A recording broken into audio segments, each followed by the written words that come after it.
is the feast day of St. Thomas Aquinas. He gets the special title Doctor of the Church.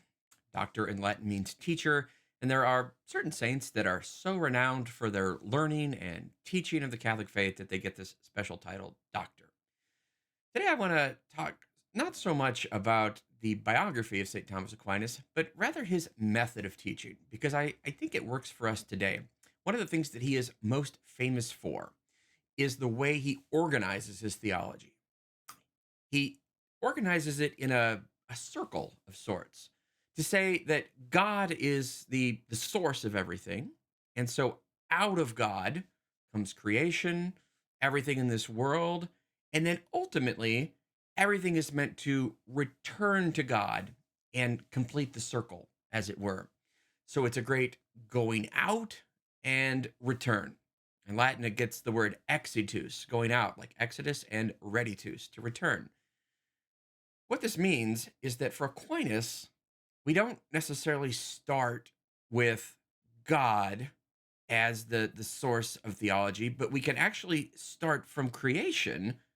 And because all creation comes out from God, looking at the created world as a beginning will ultimately lead us to the higher things of God.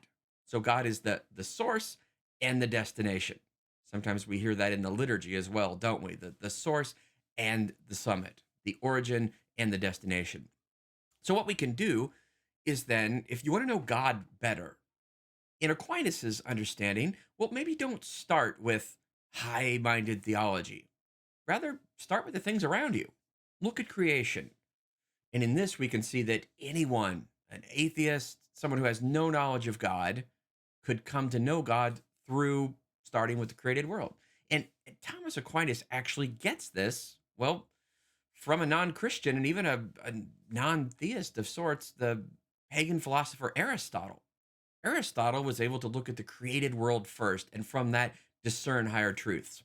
So, for instance, I was sitting in my chair this morning and praying morning prayer, and it was dark, and the sun began to come up. And I thought, how beautiful is it that me, as a created human being, seeing the sun comes up, actually lifted my mind to God. It made me think, wow, who is the God who created all this? I can look at the trees and the plants and the way I love to be out in nature and go hiking, and it's beautiful in its own. But then I might ask myself, well, why is it beautiful?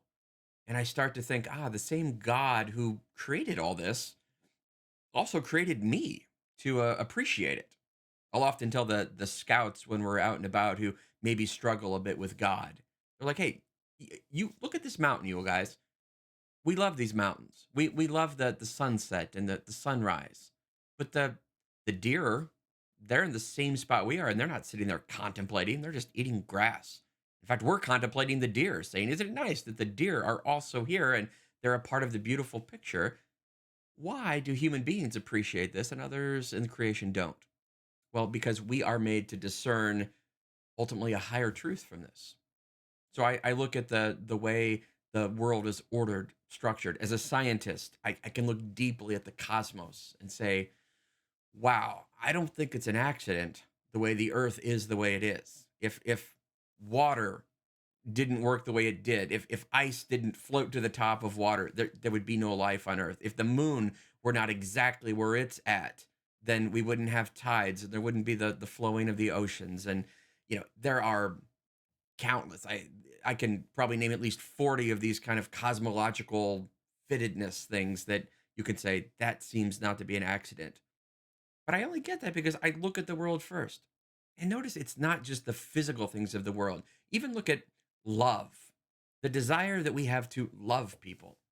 Other animals don't exactly do that. There might be an instinct to care, certainly, but love itself, even an atheist who celebrates Valentine's Day and can recognize, I have a desire to love, to unite with other people, well, that can point us back to God. So this is an especially good thing to keep in mind when we're, trying to share the faith with atheists who's those don't believe maybe. Start with what is apparent, creation. What can we do there, and how does it point us back to God? And so today, just just pay attention. That's what Aristotle would say, and that's certainly what Aquinas would say. Pay attention to the world around you and realize that it came from God and it points us back to God. And ultimately, for Aquinas and us as Christians, the greatest example is Jesus Christ. God actually entered creation to redeem all creation and lead it back to union with the Trinity forever. That's the ultimate exitus and reditus. So today you're living this cycle. Pay attention. Look around you. It might just lead you back to God. St. Thomas Aquinas, pray for us. And God bless you.